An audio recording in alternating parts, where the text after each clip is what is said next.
In the previous segment, we talked about curvilinear motion, that is motion in 2D, but which is not in a line but along a curve. And to analyze such motions, we introduce two coordinate system. They are the Cartesian or the xy coordinate system and the polar or the r theta coordinate system. And to continue that, in this segment we are going to introduce one more coordinate system which is also very important, which is called the NT, okay, or the normal tangential coordinate system, okay, and in short we call it NT, okay, coordinate system. Now, how is it different from the other two and why it should be in fact introduced? See, it's a general concept that if we define a coordinate system which is changing with respect to the motion of the particle, so that we always have a preferable orientation of the what do I call basis vectors, then it's easier to calculate the terms which come in the acceleration, expression of the acceleration, they become simplified. As you see, you can see in the polar coordinate system, we kept on changing the position vector, not the basis vector, the ER and E theta as and when we were moving along with the particle, and that's how we got a very simplified in the sense that you can calculate them directly from the measurements of the distance which you are actually measuring, you know, the r and theta, if you remember the radar problem. Okay. Now, that means we are using the physical parameters which are very easily measurable. So, in the same way, this coordinate system is very naturally usable in another type of condition, that is like this. Suppose you have a predefined path which need not be straight line, it could be any, and again I am telling we are in 2D for now, we will go to 3D later in later segments, maybe in the next segment or next to next. Okay. Now, and then this is a path like you know, on Google Map you see that a path to somewhere, point A to point B. Suppose this is the path on earth which can be considered as a flat surface now for the movement of a vehicle. Now, this vehicle is moving on this path and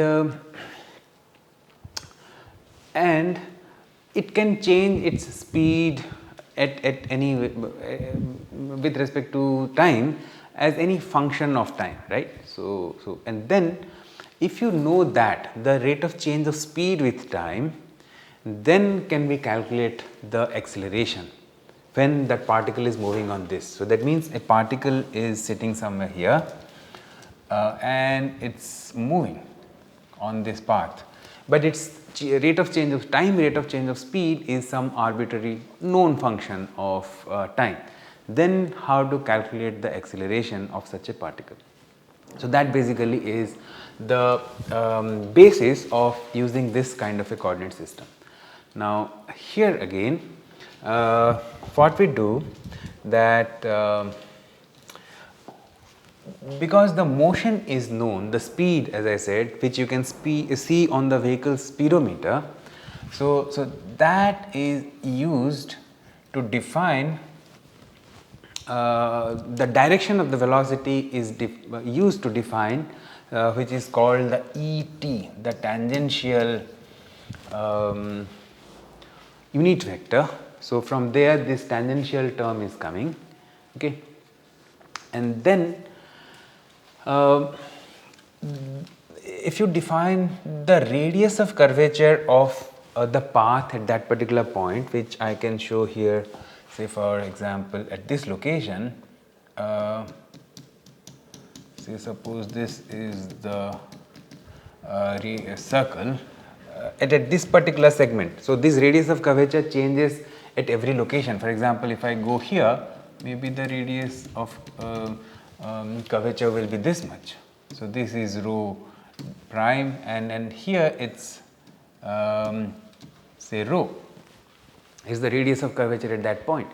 And then we define our unit vector, the other unit vector in this direction.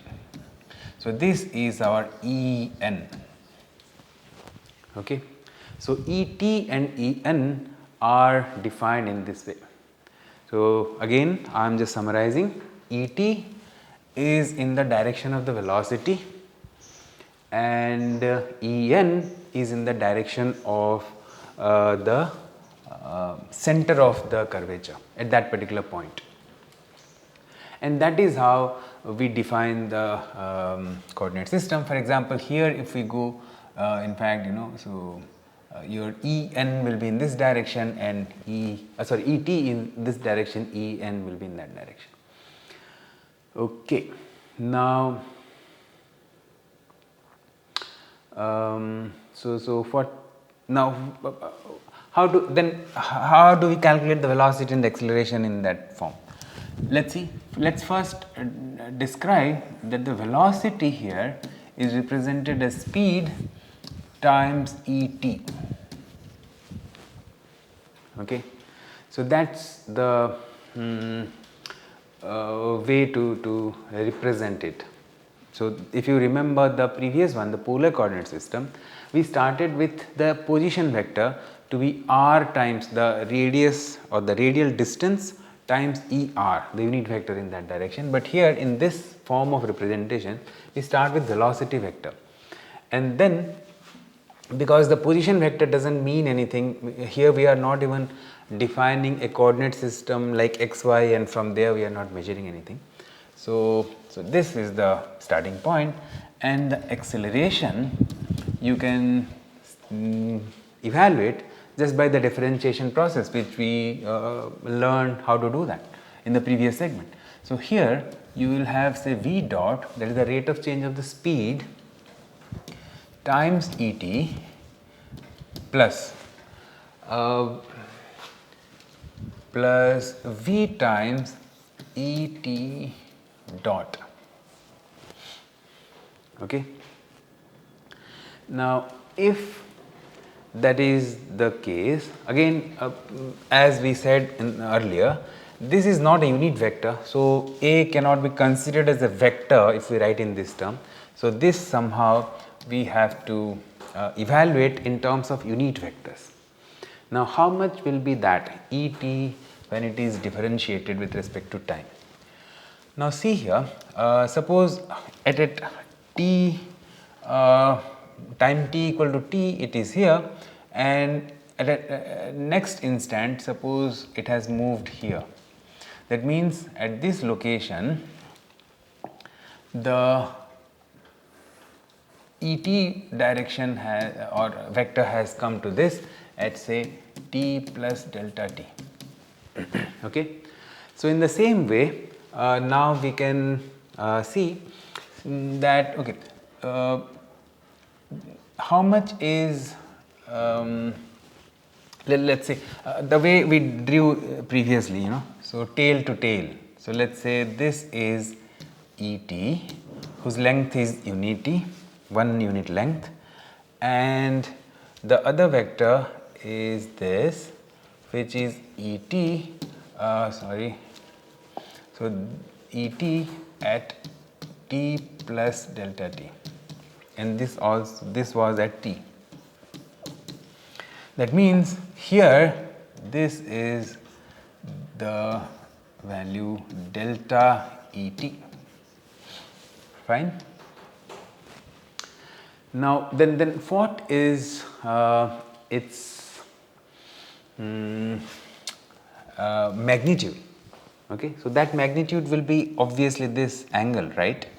So if this angle is delta theta d theta, so I'll write it as a delta theta. So that will be exactly this, and will that not be same as this angle? This delta theta will be also equal to this delta theta, because this is perpendicular to this is perpendicular to this. So that's it. So that means if you what did I write here? Delta theta, okay, not delta t. Okay, now that means rho times delta theta is this distance delta s. The distance traveled during that time is delta s. So we are talking in terms of now very small time delta t. So then how to now combine all these things? So now this delta Et now I can write as say this is equal to what, delta theta and in the direction of what, En,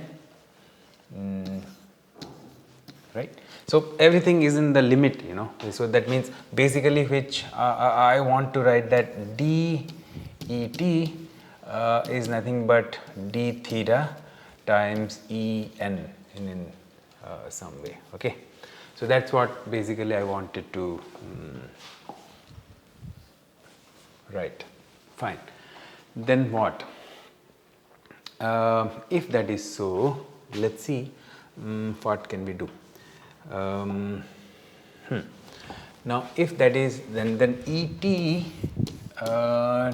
dot will be what? Delta Et or this det by dt, that means theta dot into E, this is what, E, it should be En, okay. Yeah, I should write it in this, I think I erased something, En, okay. Now, so theta dot En, right? Just I differentiated this, nothing else, that's fine. Now, but then what this V is, V, if you see, is nothing but rho times this, because see here, suppose this I call say delta S. So V, the speed is nothing but delta S over delta t in the limit that delta t tends to 0, right. So that means, but delta S is nothing but rho delta theta by dt, that means rho theta dot. So that means rho theta dot is the speed which I am getting. That means here I can replace that with V over rho. Fine, because see, we are always trying to take the expression into the terms which we are measuring. That means, see, the speed is measurable from the speedometer, theta dot is not. So that is why we are trying to convert, and rho is the radius of curvature which can be read from the curve from the graph, the roots map, right. So that is what we are trying to do. So V over rho, if I write, so En. Now I'll just substitute this here to get what, A is nothing but V dot Et plus this is V square over rho En. Fine. So that's what is the expression which we were looking for. So this is where we started with, okay, that is velocity in terms of speed and the tangential directions unit vector, and then acceleration has to be this. Again you see this, This is the thing which you can measure from the speedometer's reading and just take the time derivative of that, and again this is a function of the speed, and this rho you can always get it from the map. So that means whatever is available, using that are you calculating the acceleration. The same thing happened, whatever was available, the radial distance and the angle, from there we were calculating in the polar system. So here in the normal and tangential system, the speed and the map are the input, and from there we are calculating acceleration. So that's the the meaning and the usage of the normal and tangential coordinate system. Okay. So we will stop here for this segment, and from next segment, after solving some problems, we will see other coordinate system which are more usable in case of 3D. Okay. So in 2D, basically then we have studied about Cartesian coordinate system, polar coordinate system, and NT or normal tangential coordinate system, out of which this coordinate system in fact will seamlessly move towards the 3D concepts also. But the polar will convert to cylindrical coordinate system or spherical coordinate system, which we are going to see in the next segment. So see you in the next segment.